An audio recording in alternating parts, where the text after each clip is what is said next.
নির্বাচন পরবর্তী সময়ে আসলে আপনাদের সাথে সৌজন্য সাক্ষাতে আসা। বিষয়টা হচ্ছে যে আপনারই আসার কথা ছিল, উনি দলীয় কারণে ওনাকে ঢাকায় ডাকছে, উনি ঢাকায় চলে গেছে। আমারও যাওয়ার কথা ছিল, আমি কালকে যাবো, আগামীকালকে। তো মহান আল্লাহ অশেষ শুকরিয়া যে আগামীকালকেই হয়তো তারেক রহমানের নেতৃত্বে বিএনপি সরকার গঠন করবে, উনি প্রধানমন্ত্রীর দায়িত্ব নেবেন। আর আমাদের জলঢাকাবাসীর যে ভালোবাসায় শিক্ষিত অবস্থার হিসাব হয়েছে 89,807 ভোট। মোটেও কম ভোট না। আমাদের হয়তো ব্যক্তিগত দুর্বলতা ছিল, নেতৃত্বের দুর্বলতা ছিল, দলের লোকজনের দুর্বলতা ছিল, কিন্তু সাধারণ মানুষ আমাদেরকে যথেষ্ট ভালোবাসা দিয়েছে, আমাদের পাশে দাঁড়িয়েছে, তারা আস্থা রেখেছে। সেই জন্য আপনাদের প্রত্যেককে আল্লাহ সাহেবের হিসাবে পক্ষে কৃতজ্ঞতা জানাচ্ছি আমি। আপনারা যারা ধানের শীষের সমর্থক আছেন, সনাতনী ভাই বোনরা আছেন, কোন পাড়ায় কোন মহল্লায় যদি আপনাদেরকে কেউ ভয় ভীতি প্রদর্শন করার চেষ্টা করে, সাথে সাথে জানাবেন।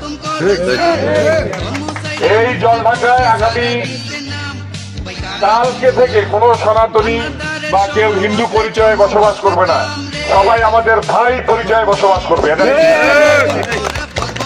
আমাদের দেশনায়ক তারেক রহমান উনি বলেছেন আগামীর বাংলাদেশ বিনির্মাণে কোন জাতি ধর্ম নয়, আমরা কাঁধে কাঁধ রেখে বাংলাদেশি হিসাবে এই বাংলাদেশে বসবাস করব। নির্বাচন পরবর্তী যদি কেউ কোনো সহিংসতা করার চেষ্টা করে, আপনারা ভুলে যাবেন না সরকার কে আসতেছে, বিএনপির নেতৃত্বে সরকার গঠন হচ্ছে। রক্তচক্ষু যে অন্যায় ভাবে কোনো কথা আপনাদের সামনে বলে, আপনারা একদম ছাড় দিবেন না। এখানে বাংলাদেশ জাতীয়তাবাদী দল বিএনপির নেতৃত্বে যত উন্নয়নমূলক কাজ আহ্বান হিসাবে নেতৃত্বে আগামীতে হবে, বিএনপির নেতৃত্বেই হবে। এখানে প্রত্যেকটি বিষয় জাতীয়তাবাদী দলের লোকজনরা মনিটরিং করবে, হস্তক্ষেপ করবে। তবে হ্যাঁ, ওই তথাকথিত জ্ঞানধারী চাঁদাবাজরা যে আমাদেরকে আপনি চাঁদাবাজ বলতে, তার জবাব বাংলাদেশের জনগণ দিয়েছে। এই জান্নাতের টিকিট বিক্রি যারা করছে, তাদের জবাব বাংলাদেশের লোক কিন্তু দিয়ে দিচ্ছে। সাবধান হয়ে যান, বিএনপির কোন কর্মীকে, জাতীয়তাবাদী দলের কোন কর্মীকে, কোন সনাতনী ভাইকে যদি কেউ ভয় ভীতি রাখার চেষ্টা করে, তাদের